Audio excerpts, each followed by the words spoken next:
And so I just really appreciate my sisters,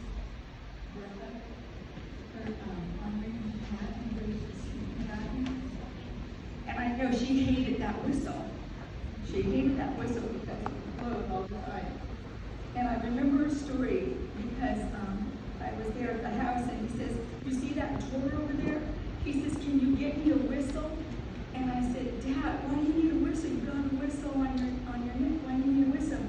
He says, "I need to give it to my friend at dialysis." I said, "Dad, why would you give your friend a whistle at dialysis?" And he says, "Well, because my friend was calling the nurse and saying, 'Nurse, nurse, nurse,' and no one was answering. And so I took my whistle and I went, and I blew it, and everyone came running. And then they helped him. And he said, 'So he likes my whistle, but he wants one to use at home.'" You know, I know you hated that whistle, but he loved it. I think I appreciate some talking about his barbecuing. And so I was going through my mom's Bible, and I saw his recipe for his barbecue sauce. And so I took that recipe, the original one, and I made copies of it for anyone that wants a copy. It's going to be in the back there. But he was so proud of his barbecue sauce. When he came over, he knew you were going to get fed really well.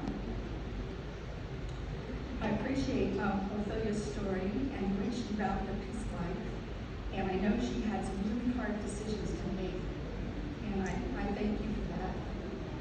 I know it was hard. I just wanted to add a little bit to the story about my dad's barbering, because you heard his barbecue and his barbering. He loved to barber. That was his second career. But he also didn't want to work hard because he was tired. He was retired, and this was his second job. So in order not to work so hard, he counted out his combs, and he had pink combs in a bucket. And when all of those combs were used, and he was done for the day. So he'd use it, put it in the dirty bucket. He would use it, put it in the dirty bucket. So if it was noon and he finished his combs, he went home, he packed. Sometimes it was 2 o'clock, sometimes it was 4 o'clock.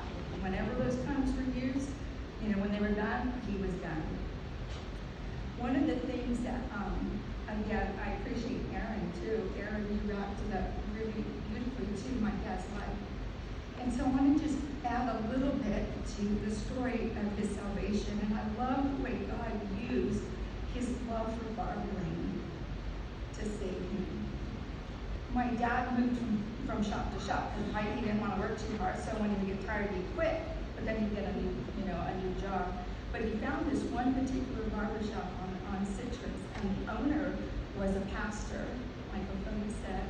And so he spent hours with this pastor during the day.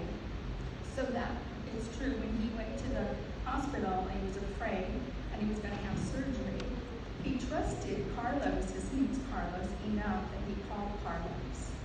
And so again, I looked in my Bible, and in my Bible there was a note, and it said, "Carlos led Dad to Christ." And when I saw that, I thought, yeah, Carlos did. But the thing that I wrote in my Bible that was amazing was the date. The date that was written next to that date was August the 2nd, 2005. That was the day my dad died, August the 2nd, 2024. And if that's not a God thing, I mean, when you see those dates match up, you just say, of course he knew. My mom didn't want him to die, like you said, Charlotte, my mom wouldn't have wanted him to die on her birthday. And the next day was his own anniversary of when he accepted the Lord. Isn't that God? Only God can do that. And so when I saw that date, I thought, it is true that God's will be done. It was supposed to be removed one day and the next day and the next day. And I know I was gone. I was gone on vacation, but before I left, we had a lot of conversations. And I said, Dad, what happens if something happens to you when I'm gone? Do you want me to come back? He said, no, what do you do for me? I said, but Dad, what if you die when I'm gone? He says, then I'll be with your mom.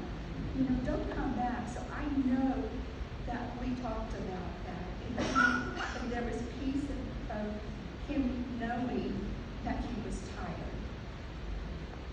The week before I left, I was able to see him every day in the hospital. And I will remember doing devotions with him. And then, like I said, he loved the Lord's Prayer. So after we would finish, he would say the Lord's Prayer. And he would say it out loud. He loved the Lord's Prayer. And I know that he would say, you know, my Father in heaven, because he knew that God was his Father. And when he would say, your will be done on earth as it is in heaven, I know he knew that it would be God's will. And then God showed that at the time he was perfect because of how he took my dad on a perfect day. And yes, it was hard. It was hard not being here. But I know it was really, it was hard every day to wait for my phone call to give me an update. But, you know, it was God's will. I'm going to miss him. I'm going to miss our weekly visits. You know, he's with Mom. I think someone, I think cousin said that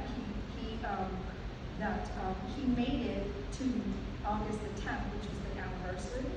And I thought the same thing. He celebrated with Mom, and he loved to dance, and she loved to dance, but she didn't know how to dance, like you said earlier. So I know she's up there stepping all over his toes, but he doesn't care because he's